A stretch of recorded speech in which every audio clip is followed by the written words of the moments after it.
എല്ലാവരും തന്നെ വീട്ടിൽ നിൽക്കുമ്പോൾ ചുരിദാറും നൈറ്റികളുമാണ് കൂടുതലായിട്ട് ഉപയോഗിക്കാറുള്ളത് അല്ലേ.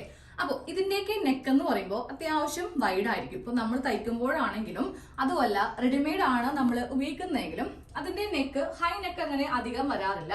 എല്ലാം നല്ല ഇറങ്ങിയ വൈഡ് ആയിട്ടുള്ള നെക്കായിരിക്കും. അപ്പൊ നമ്മൾ ഈ വീട്ടുജോലികളൊക്കെ ചെയ്യുമ്പോൾ നമുക്ക് ഇതുപോലത്തെ ഇറങ്ങിയ നെക്കൊക്കെ ആണെങ്കിൽ അതൊരു ബുദ്ധിമുട്ടാണല്ലേ. അപ്പോൾ ഇന്ന് ഇതിനൊരു സൊല്യൂഷൻ ആണ് കണ്ടെത്താനായിട്ട് പോകുന്നത് കേട്ടോ.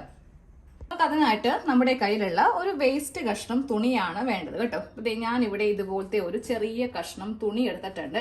2 കഷ്ണമാണെങ്കിലും മതി. ഇതുപോലത്തെ 2 കഷ്ണമാണെങ്കിലും നമുക്ക് കുഴപ്പമില്ല. ഞാനിപ്പോൾ ഇത് നേരെ ഇങ്ങനെ അങ്ങോട്ടൊന്ന് വീതിയിലേക്ക് ഇങ്ങനെ ഒന്ന് മടക്കി കൊടുത്തു കേട്ടോ. ഇനി ഇത് നേരെ നീളത്തിലേക്ക് 2 ആക്കി അങ്ങോട്ട് മടക്കുക. അപ്പൊ ഞാൻ ഉദ്ദേശിച്ചത് ഇതുപോലത്തെ 2 കഷ്ണമാണെങ്കിലും കുഴപ്പമില്ല, നമുക്ക് ഈ ഒരു ഭാഗം ഒന്ന് ജോയിൻ ചെയ്ത് എടുത്താൽ മതി. ഇനി ഇതിന് വേണ്ട നീളവും വീതിയും ഒന്ന് പറഞ്ഞ് തരാം കേട്ടോ. നീളം നമുക്ക് വേണ്ടത് 12.5 ഇഞ്ചാണ് നീളം വേണ്ടത് കേട്ടോ. ഇനി വീതി എത്രയാണ് വേണ്ടതെന്ന് പറഞ്ഞുതരാം. വീതി വേണ്ടത് 8 ഇഞ്ച്. ഇനി നമുക്കിതില് ഈ ഭാഗത്ത് ഇങ്ങനെ അങ്ങോട്ട് ഒരു 2.5 ഇഞ്ച് മാർക്ക് ചെയ്യുക. അതുപോലെ തന്നെ താഴെ ഭാഗത്തും 2 2.5 അത് നിങ്ങളുടെ ഇഷ്ടത്തിന് മാർക്ക് ചെയ്ത് കൊടുക്കാം കേട്ടോ. അപ്പൊ ഞാൻ 2 ഇഞ്ചാണ് മാർക്ക് ചെയ്തത്. എന്നിട്ട് നമുക്കിതില് ഇതുപോലത്തെ ചെറിയ ഒരു കർവ് ഷേപ്പ് ഇങ്ങനെ ഒന്ന് വരച്ചു കൊടുക്കാം. ഇതങ്ങോട്ട് കട്ട് ചെയ്യാം. അപ്പൊ ഇതിങ്ങനെ അങ്ങോട്ട് വെച്ചിട്ട് ഇതൊന്ന് കട്ട് ചെയ്ത് അങ്ങോട്ട് എടുക്കാം കേട്ടോ. ഇങ്ങനെ കട്ട് ചെയ്ത് കഴിഞ്ഞിട്ട് നമുക്കിതൊന്ന് ഓപ്പൺ ചെയ്ത് കാണാം. ഇതുപോലെ ഒരു റൗണ്ട് ഷേപ്പ് ഇങ്ങനെ അങ്ങോട്ട് കട്ട് ചെയ്ത് കിട്ടിയിട്ടുണ്ട്. ഇനി നിങ്ങളുടെ വീട്ടിൽ തയ്യൽ മെഷീൻ ഉണ്ട് എന്നുണ്ടെങ്കിൽ മാത്രം ഞാനിപ്പോ പറഞ്ഞ കാര്യങ്ങൾ ചെയ്താൽ മതി. ഇത് ചെയ്തില്ലെങ്കിലും ഒരു കുഴപ്പവും ഇല്ല കേട്ടോ. നമുക്ക് ആദ്യമേ ഇതിന്റെ ഈ ഒരു 4 സൈഡും ജസ്റ്റ് നമുക്ക് ഇങ്ങനെ ഒന്ന് ഫോൾഡ് ചെയ്തിട്ട് ചുറ്റിനും ഒന്ന് ഫിനിഷ് ചെയ്ത് കൊടുക്കാം.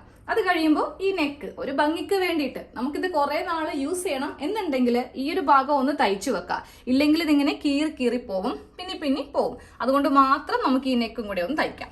ഇത് കഴിയുമ്പോൾ നമുക്കിതില് 4 വള്ളി വേണം കേട്ടോ. അതെ, ഞാനപ്പോ ഇവിടെ കുറച്ച് നീളത്തിലും വീതിയിലും ഇതുപോലത്തെ കുറച്ച് സ്ട്രിപ്സ് 4 സ്ട്രിപ്സ് ഒന്ന് കട്ട് ചെയ്തെടുത്തിട്ടുണ്ട്. ഇനി ഇതൊക്കെ എങ്ങനെയാണ് തയ്ക്കുന്നതെന്ന് ഇവിടെ ഒന്ന് കാണിച്ചു തരാം. ഇതിന്റെ ഈ ഒരു ഭാഗം ഇങ്ങനെ അങ്ങോട്ട് മടക്കി നമുക്ക് ഫസ്റ്റ് ഇവിടെ നിന്ന് ഇങ്ങനെ ഒന്ന് സ്റ്റാർട്ട് ചെയ്ത് കൊടുക്കാം കേട്ടോ. ഏറ്റവും വരുമ്പോൾ ഇങ്ങനെ മടക്കുക. അതിനുശേഷം ഈ ഭാഗം ഇങ്ങനെ മടക്കി ഇവിടെ ഇങ്ങനെ ഫിനിഷ് ചെയ്യുക. അപ്പോൾ ഇതേപോലെ ഈ ഓരോ സൈഡും ഒന്ന് തയ്ക്കണം.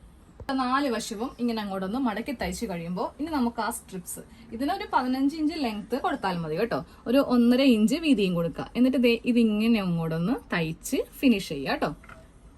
വള്ളിയെല്ലാം ഇങ്ങനെ തയ്ച്ചു കഴിയുമ്പോൾ നമുക്ക് ഈ 4 കോർണർ ഭാഗത്തും ഇങ്ങനെ അങ്ങോട്ട് വെച്ചിട്ട് ഈ വള്ളി ഒന്ന് തയ്ച്ച് വെക്കാം കേട്ടോ. ഞാൻ ഈ ഒരു പോർഷനും കൂടെ ഒന്ന് തയ്ക്കാൻ പോവാം കേട്ടോ. അപ്പോൾ ഒരു ക്രോസ് പീസ് ഇങ്ങനെയൊന്നും ചെയ്തെടുത്തിട്ടുണ്ട്. എന്നിട്ട് നമുക്ക് ഈ ഒരു റൗണ്ട് ഷേപ്പിൽ തന്നെ ഇതൊന്ന് തയ്ച്ച് ഉള്ളിലേക്ക് അങ്ങോട്ട് ആക്കി ഒന്ന് തയ്ച്ചു വെക്കാം. അപ്പോൾ ഈ നെക്കിന്റെ പോർഷൻ ഇങ്ങനെ അങ്ങോട്ട് റഫായിട്ട് തയ്ച്ചെടുത്താൽ മതി കേട്ടോ. അപ്പോൾ നല്ലപോലെ സ്റ്റഡി ആണെന്നുണ്ടെങ്കിൽ ഒന്ന് അയൺ ചെയ്താൽ മതി. അപ്പോൾ ഇതെങ്ങനെയാണ് യൂസ് ചെയ്യുന്നതെന്ന് കാണിച്ചിട്ട് നമ്മളിത് നമ്മളുടെ നേരെ കഴുത്തിൽ കൂടെ ഇങ്ങനെ അങ്ങോട്ട് ഇട്ട് കൊടുക്കുക കേട്ടോ. ഏത് ഡ്രസ്സാണോ നമ്മൾ യൂസ് ചെയ്യുന്നത് അതിന്റെ മീതേക്ക് ഇങ്ങനെ അങ്ങോട്ട് ഇട്ട് കൊടുക്കുക. ഇതാ കണ്ടില്ലേ, ഹൈ നെക്കായിട്ടാണ് ഇത് ചെയ്തിരിക്കുന്നത്. എന്നിട്ട് അത് കഴിയുമ്പോൾ നമുക്ക് ഈ 2 പോർഷൻ ബാക്കിലും ഇങ്ങനെ അങ്ങോട്ട് ഉണ്ടാവും. ഇത് കഴിയുമ്പോൾ നമുക്ക് ചെയ്യേണ്ടത് ഈ 2 സൈഡിലെ വള്ളി തമ്മിൽ കൂട്ടിക്കെട്ടുക. അത് കഴിയുമ്പോൾ ഈ 2 സൈഡിലെ വള്ളിയും നല്ലതുപോലെ ടൈറ്റ് ആയിട്ട് അങ്ങോട്ട് കൂട്ടിക്കെട്ടുക കേട്ടോ. ഈ ഭാഗത്ത് ഇങ്ങനെ അങ്ങോട്ട് വെച്ചിട്ട് ഈ ഡമ്മി ഭയങ്കര സ്ലിം ആണ് കേട്ടോ. അതുകൊണ്ടാണ് ഇങ്ങനെ ഇരിക്കുന്നത്. നമ്മുടെ ബോഡിയിലാവുമ്പോൾ നമുക്ക് ചിലപ്പോൾ ഈ തുണി ഇത്രയും ഭാഗത്തൊക്കെ ഉണ്ടാവത്തില്ല. ഏതാണ്ട് ഈ ഒരു പോർഷനിൽ ഇങ്ങനെ വന്ന് നിൽക്കും. സെയിം അതുപോലെ തന്നെ ഈ ഭാഗത്തും അങ്ങോട്ട് കെട്ടുക. ഇങ്ങനെയാണെന്നുണ്ടെങ്കിൽ നമുക്ക് നല്ല നീറ്റായിട്ട് ഏത് പണി വേണമെങ്കിലും കുമ്പിട്ടൊക്കെ നിന്നിട്ട് നമുക്ക് മുറ്റമടിക്കണം, ഇല്ലെങ്കിൽ പുല്ലൊക്കെ പറിക്കണം. ഇപ്പോൾ ഓണമൊക്കെ വരാറായി, നമുക്ക് അത്യാവശ്യം ക്ലീനിങ്ങും കാര്യങ്ങളും ഉണ്ടാവും. ചിലപ്പോൾ റോഡ് സൈഡിലായിരിക്കും നമ്മുടെ വീട്. അപ്പോൾ നമുക്ക് നല്ല സാറ്റിസ്ഫൈഡ് ആയിട്ട് എന്ത് ജോലിയും ചെയ്യാം. തറ തുടക്കുമ്പോഴോ അടിക്കുമ്പോഴോ ഏത് സമയത്ത് വേണമെങ്കിലും നമുക്ക് ഇതേപോലത്തെ ഒരു ഷ്രഗ് ഇട്ട് എടുക്കാം. ഊരാനാണെങ്കിലും ഭയങ്കര ഈസിയാണ്. നമ്മൾ ഇടുന്ന ഡ്രസ്സിന്റെ മീതേക്ക് അങ്ങോട്ട് ഇട്ട് കൊടുക്കാം.